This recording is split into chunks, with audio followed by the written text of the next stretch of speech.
Chittagong medical কলেজে ইমার্জেন্সিতে নেওয়া হয়েছে।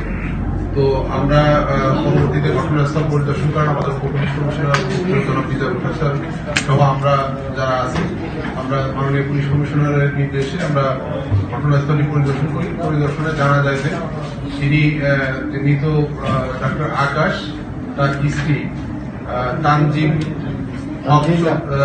তানজিলা হক মিতু, তার সাথে গত 2016 সালে তাদের বিবাহ হয় এবং বিবাহের পরে মিতু ইউএসএ তে চলে যায়। ইউএসএ তে পড়াশোনার জন্য চলে যায় এবং তার স্বামী ডাক্তার আকাশ বাংলাদেশে থেকেই তিনি তার কার্যক্রম পরিচালনা করছিলেন। এর মধ্যে তাদের বিভিন্ন বিষয় নিয়ে তাদের ভেতরে পারিবারিক দাম্পত্য কলহ শুরু হয়। বিশেষ করে তার স্ত্রীর বিভিন্ন জনের সাথে তাদের ম্যারিটাল অ্যাফেয়ার্স সংক্রান্ত বিষয় নিয়ে তারা অভিযোগ করে যে তাদের সাথে তার স্ত্রীর বিভিন্ন সময় তাদের দাম্পত্য হওয়ার কারণে তাদের মধ্যে মনোমালিন্য চলছিল। এক পর্যায়ে গত 13 তারিখ মিতু বাংলাদেশে আসার পরে এই যে ঝগড়া ফেসাদ এটা আরো বেড়ে যায়।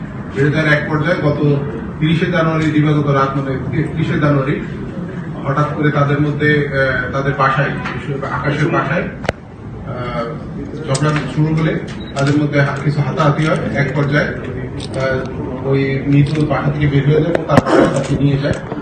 এর পরপরই ডাক্তার আকাশ তার নিজের বেডরুমের সম্পূর্ণ বাথরুমে গিয়ে তার হাতে ইঞ্জেকশন পুশ করে এবং তিনি অসুস্থ হয়ে পড়লে তাকে শিলং মেডিকেলে নিয়ে গেলেন।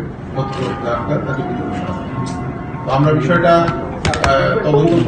তদন্ত করছি, তদন্তের পর্যায়ে আছে। আমরা কিছু তথ্য পেয়েছি, তথ্যের আলোকে এবং পরিবারের কিছু অভিযোগের আলোকে আমরা গত 31 তারিখ রাত 12টা নাগাদ আমরা কাউন্টার টেরোরিজমের জনাব সিটি ডিসি জনাব শহীদুল্লাহ পিডিএম স্যারের নেতৃত্বে এবং আমি ডিসি এবং ইন্সপেক্টর তদন্ত জুবাইরের নেতৃত্বে আমরা তাকে নন্দনকাননের একটি বাসা থেকে, তার আত্মীয় বাসা থেকে তাকে আমরা আটক করি, জিজ্ঞাসাবাদের জন্য আটক করি এবং সে এখন আমাদের হেফাজতে আছে। আমরা বিষয়টা নিয়ে তদন্ত করছি।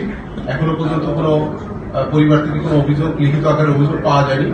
আমরা অভিযোগ পেলে পরবর্তীতে আইনগত ব্যবস্থা নেব।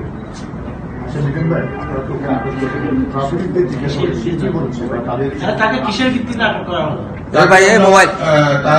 তার বিরুদ্ধে কিছু মৃত আকাশ মৃত্যুর পূর্বে একটি ফেসবুকে স্ট্যাটাস দেন, যেখানে তার স্ত্রী সহ তার পরিবারের কয়েকজনকে নিয়ে তিনি একটা স্ট্যাটাস দেন এবং আরো কিছু তথ্যপত্র তার পরিবার আমাদের দিয়েছে, আকাশের পরিবার। আমরা সেই তথ্যপত্রগুলো যাচাই বাছাই করার জন্য এবং ঘটনাটি এজাহার পাওয়ার পরে আইনগত ব্যবস্থা নেওয়ার জন্য তাকে আমরা বলেছি। এ পর্যন্ত কোনো জিজ্ঞাসাবাদ করা হয়েছে কিনা, হলে কি বলেছে? আমরা গতকালকে আটক করার পরে প্রাথমিক জিজ্ঞাসাবাদে সে তার ভেতরের যে তাদের দাম্পত্য কলহের বিভিন্ন বিষয়গুলো উল্লেখ করেছে এবং তার বিভিন্ন কারণ উল্লেখ করেছে। তারও কিছু বলার আছে, তারও অনেক কিছু বলার ছিল। এইসব বিষয় নিয়ে আমরা তার স্বামী যে অভিযোগগুলো করেছেন যে সেই বিষয়ে সে স্বীকার করেছে কিনা? সে কিছু বিষয়গুলো এড়িয়ে গেছে, কিছু বিষয়গুলো স্বীকার করেছে। তো সার্বিক বিষয়ে আমরা যেহেতু মামলা হওয়ার পরে বিস্তারিত তদন্ত হবে তখন পরিষ্কার। তাকে কি আপনারা যে আটক করলেন তাকে প্রডিউস করবেন না? আমরা যথাসময় তাকে আদালতে পরিবার যদি মামলা না করে তাহলে পরিবার মামলা যদি মামলা না করে তাহলে তার আমাদের আইনি যেটুকু তার অপরাধ কাভার করে তার অপরাধটা কি হতে পারে?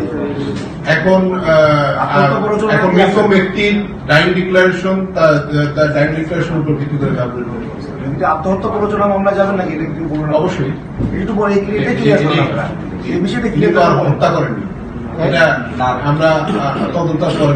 এটা তো মেয়ের মাকেও অভিযুক্ত করেছিল ডাক্তার আকাশ, তার মায়ের রিলেটেড কোয়েশ্চেন যে আমরা এখনো কোনো ওই ধরনের লিখিত না, যেটা অভিযোগের বিষয় না, যে যেসব বন্ধুদের সাথে তার মেলামেশার কারণে ছেলের মৃত্যু হলো, ওইসব বন্ধুদের ব্যাপার আপনাদের আমরা তদন্তের পর্যায়ে যদি দেখা যায় যে তাদের ইন্ধন আছে তার আত্মহত্যার পিছনে বা ধরে নেওয়া হচ্ছে তদন্ত আমরা করছি, যদি দেখা যায় যে তার মৃত্যুর পিছনে, আমি আত্মহত্যা বলবো না, তার মৃত্যুর পিছনে যদি তাদের ইন্ধন থাকে বা তাদের কোনো ইয়ে থাকে, প্ররোচনা থাকে, তাহলে তাদেরও আইনগত ব্যবস্থা নেওয়া। ভিডিও ছিল, ওই ব্যাপারে সে কিছু বলেছে কিনা? হ্যাঁ, মৃত্যু আমরা যেটা বলেছি যে তারও অনেক কিছু বলার আছে। তিনি যেটা বলেছেন যে ওটা তার ওই বাসায় তিনি মৃত্যুর পূর্বে এবং ঝগড়া ফেসাদের এক পর্যায়ে তিনি তার স্ত্রীকে নিয়ে ভিডিও জন্য। আচ্ছা, আমরা দেখলাম যে প্রাথমিক জিজ্ঞাসাবাদে বলেছে, আমরা এখন ওটা ভেরিফাই করি। ভিডিওটা কি ওর হাজবেন্ড করেছে? এটা তার। আচ্ছা, গতকাল রাত থেকে কিন্তু যে স্ট্যাটাসটা আপনারা বললেন যে ডাইং ডিক্লারেশন যে কথাটা বললেন, ওনার স্ট্যাটাসটা কিন্তু গতকাল রাত থেকে ডিলিট করে দেওয়া হয়েছে, ওটা কিন্তু এখন নাই।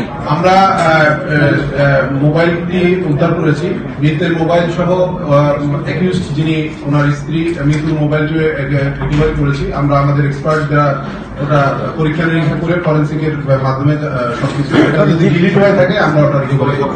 এটা কি আপনাদের হেফাজতে আসার আগে ডিলিট হয়েছে কিনা না?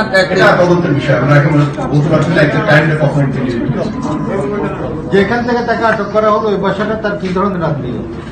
তার খালাতো ভাই। খালাতো ভাই বাসা। মৃত্যুর উপর টর্চারের কোনো কথা সে বলছে কিনা, তার উপর টর্চার করা হলো, ভিডিও তো সেই ভিডিওটা তো এখন এখন কিছুটা ঝগড়া পেশাদ স্বামী স্ত্রীর মধ্যে হাতাহাতি কিছু হয়েছে, কিছুটা হয়েছে। Thank you sir.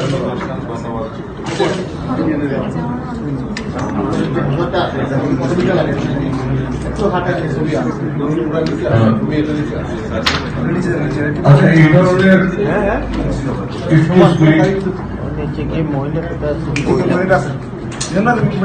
একটু কথা বলবো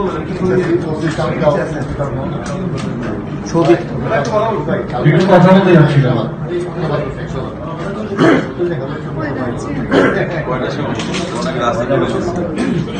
যে একটু কথা বলতে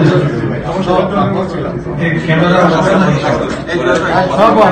অফ থাকলে আমরা কেউ ব্রেকফাস্ট করি না, আপনার একসাথে ব্রেকফাস্ট শুরু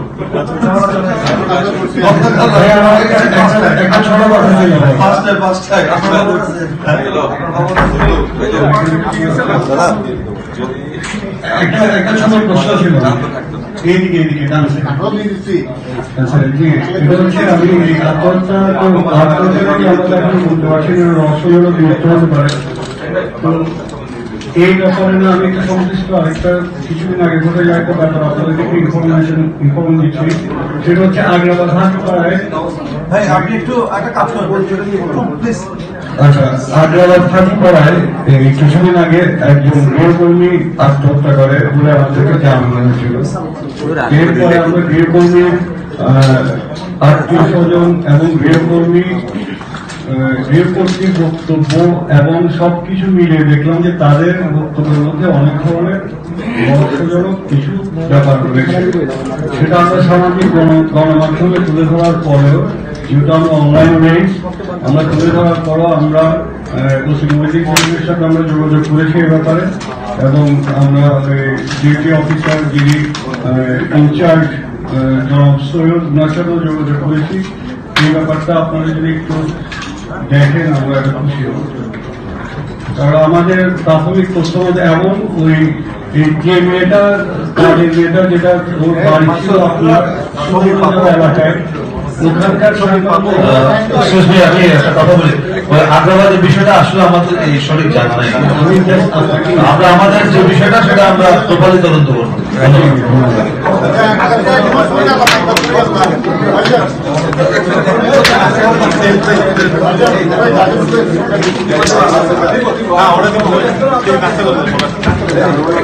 নাচটা পর আগে একটু ছবি ফটো দিয়ে দেন। তুমি ওখানে গেছো তো? আপনি আমার পুরাটা দিন